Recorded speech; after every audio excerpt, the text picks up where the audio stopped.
Now, let's talk about price and commission. And let me tell you how I broke this up. What I'm going to teach you today is two separate conversations, right? One is when you're talking to a for sale by owner, okay? When you're talking to a for sale by owner, and you're discussing how to price the property.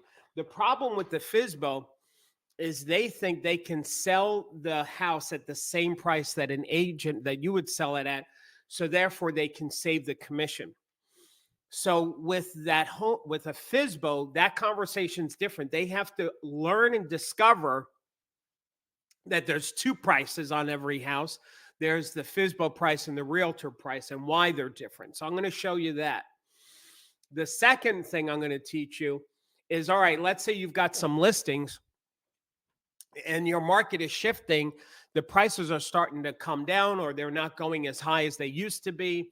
Or you took a listing a month ago and maybe you overpromised on the price. And now you would need to have that tough, honest conversation saying, I think we should lower our price. That's a different way of presenting. And so I'm going to show you that as well. So those are the two conversations I'm going to teach you. All right. With that said, let's get into the pricing conversation with a for sale by owner. The most important concept that I want you guys to get is for the seller to agree on your price and your commission. They have to understand they cannot sell as a FSBO at the price that you would put it on the market for. See, if a FSBO believes that they can sell it at the same price that you would sell it for, then your commission, even if your commission is $10, is going to seem too high to them, right? Like, why would I even pay you $10 if I can sell it at the same price that you can sell it? I need you guys to really understand this. This is important. Because if you believe that a homeowner, if in just a little bit, if you believe a homeowner can sell on their own or sell at the price that you would list it for, you're not going to get that listing because it's going to be hard for you to convince that homeowner because you're not even convinced. So I'm going to show you how to validate and how to prove that homeowners as FSBOs will always lose money. Now, here's one of our case studies that we're going to do. And I don't know if Joyce and Bob are on the call, but they had a listing appointment. They were very confident and happy to have the deep understanding Darryl provided since November concerning the lawsuit. We demonstrated our value, articulated our fee, and explained the buyer's side. My seller decided to be fair and offered 3% to the buyer's agent. Thank you, Darryl, for all you do for us. So let me show you how to have these tough conversations. When you're about to present your price to the homeowner, what you need to do is isolate.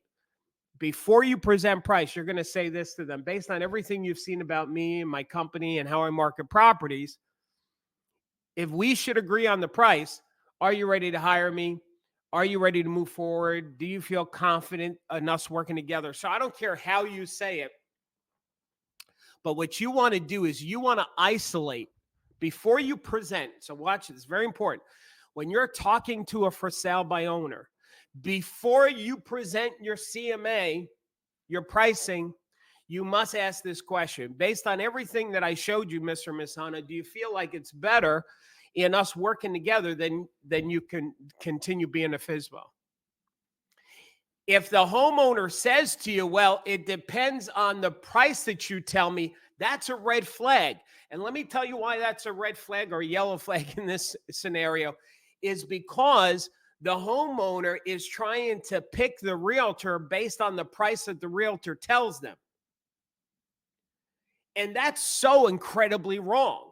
No homeowner should be picking an agent based on the price. They should be picking the agent based on the agent's skill and ability to market a property because that's what a listing agent does. The listing agent is not buying the property. The listing agent isn't guaranteeing it's going to sell at a price. The listing agent is marketing the property, period. It is the buyers that determine whether the house is worth what's being asked. And in the cases where the house is priced below market, what happens? Multiple offers happen. When the price is overpriced, then you get fewer offers and they're always less.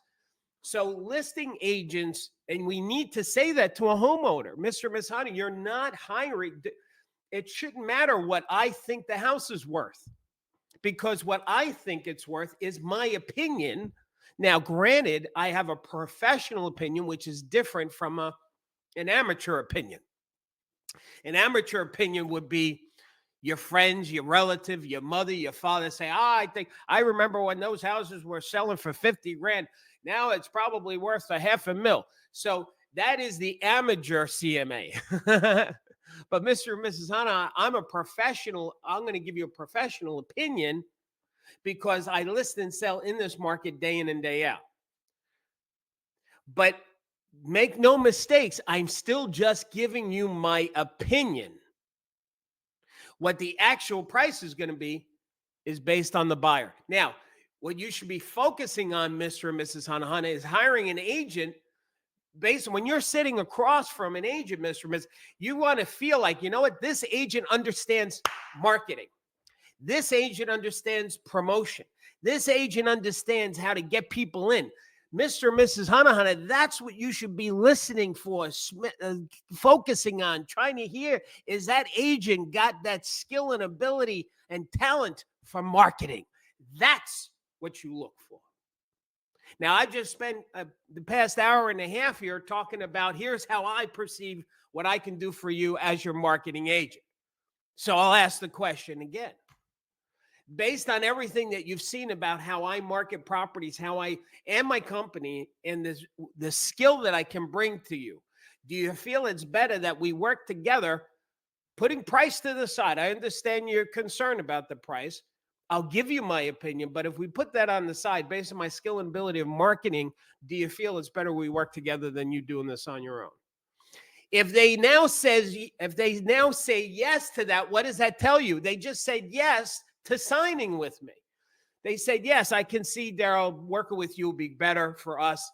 But I'm concerned about the price. All right, let's talk about the price. And now you have just the pricing conversation. Now you just have to explain the difference between a FSBO price and a realtor price. So is this helping any of you, gang, what I'm saying? Because I know this is maybe different than what you've heard in other training. I'm just curious. Is this helping any of you? Could throw it in the chat, please.